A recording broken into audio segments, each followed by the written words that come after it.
अरे वा, शॉपिंग केलीस? हे कपडे महाग असतील ना? नाही, चौथ्या संडेला ब्रँडेड आयटम्स वर 7% आणि गारमेंट्स वर 20% सूट आहे. खरेदीसाठी अवश्य भेट द्या भिका गणपत सुपरमार्केट, शिवाजी रोड सटाणा आणि नामपूर रोड सटाणा.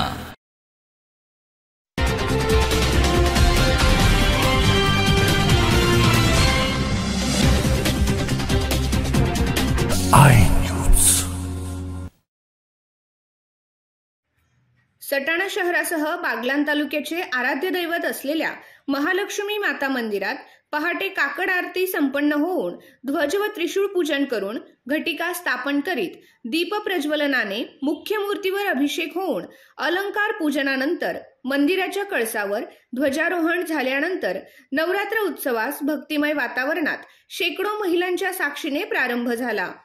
नवरात्रीच्या दिवसात विविध धार्मिक कार्यक्रम होणार असल्याची माहिती महालक्ष्मी देवस्थान ट्रस्टच्या पदाधिकाऱ्यांनी दिली. सटाणा शहरातील आरम नदी तीरावर अन्नपूर्णा मातेची कागदी लगद्याची मूर्ती होती. शहर व तालुक्यातील भाविक मोठ्या भक्तिभावाने पूजा अर्चा या ठिकाणी करीत. बागलाण तालुक्याचा कारभार पूर्वी मुल्हेर येथून चालत असे.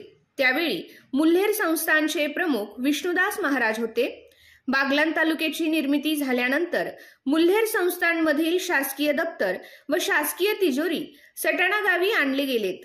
त्यावेळी विष्णुदास महाराजांना मुल्हेर गडावरील तलावात लक्ष्मी नारायणाच्या मूर्त्या सापडल्यात.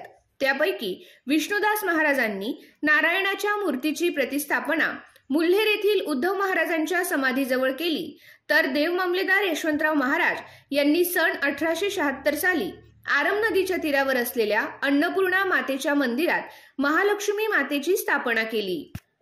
आरमतीरी असलेल्या अन्नपूर्णा मातेची कागदी लगद्याच्या मूर्तीचे विसर्जन करून त्याऐवजी दगडी मूर्ती तयार करण्यात येऊन मंदिरात महालक्ष्मी माता व अन्नपूर्णा मातेची स्थापना करण्यात आली. त्यावेळी मंदिराचा कळस 21 फूट उंचीचा होता. त्या मंदिरात मुल्हेरून आणलेल्या महालक्ष्मी मातेच्या वर्णनात मूर्ती दगडी चबुतऱ्यावर उभी आहे. मूर्ती पूर्वाभिमुख असून अत्यंत आकर्षक, नयनरम्य अशी आहे. मूर्ती काळ्या रत्नशिलेपासून बनवलेली आहे. मूर्तीचा दगड टणक नसून मृदू आहे. मूर्तीची उंची 2 फूट 9 इंच आहे. मूर्ती चतुर्भुज असून वरच्या उजव्या हातात गदा व डाव्या हातात खेटक आहे.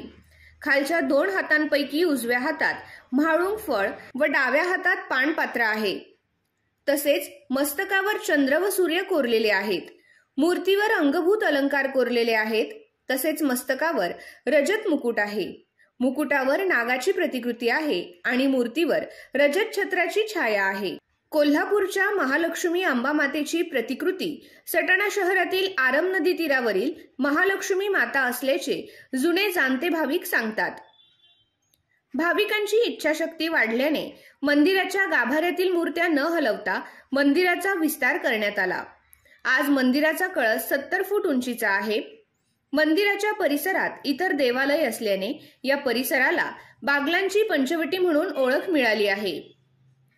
नवरात्र उत्सवाच्या पूर्वसंध्येला मंदिर परिसर आकर्षक विद्युत रोषणाईने सजविण्यात आला आहे. पहिल्या माळेपासून सलग 9 दिवस विविध धार्मिक कार्यक्रम मंदिराच्या सभागृहात पार पडतात. त्यात पहिल्या दिवशी महाअभिषेक, ध्वजारोहण, घटस्थापना या कार्यक्रमाने नवरात्र उत्सवास प्रारंभ झाला. दररोज पहाटे काकड आरती, दुर्गा सप्तशती पाठ, सायंकाळी आरती, रात्री उशिरा निद्रा आरती हे कार्यक्रम पार पडतील. 9व्या दिवशी नवचंडी पूजन व दसऱ्याला पालखी मिरवणूक होऊन महाप्रसादाने उत्सवाची सांगता होते. या काळात पंचक्रोशीतील भाविक दर्शनाला येतात. 10 दिवस महालक्ष्मी मंदिर ट्रस्टचे पदाधिकारी व स्वयंसेवक भाविकांच्या स्वागतासाठी हजर असतात. अगं मम्मी, नवरात्र येत आहे आणि मला न्यू कपडेही घ्यायचे. पण मी सर्व शॉप फिरून आली. मला जसे पाहिजे तसे ड्रेस भेटतच नाही. आता आपल्याला नाशिकला जावं लागेल. अगं बेटा, आता मालेगावला एक शूजची शॉप आहे, तिथं बघून घेऊया. हो मम्मी, चल लवकर.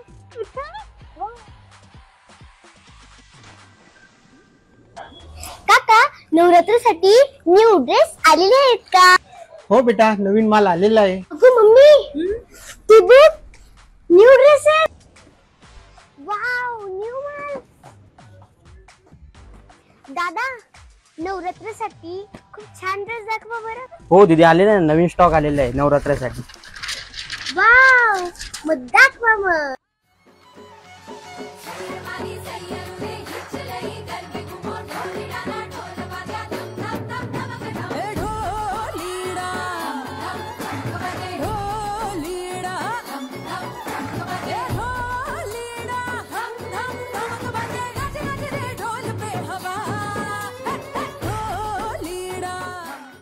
अगं मम्मी, माझ्या आवडीचे आणि ते पण आपल्या बजेट मध्ये कपडे मिळाले. थँक्यू सो मच राजधानी.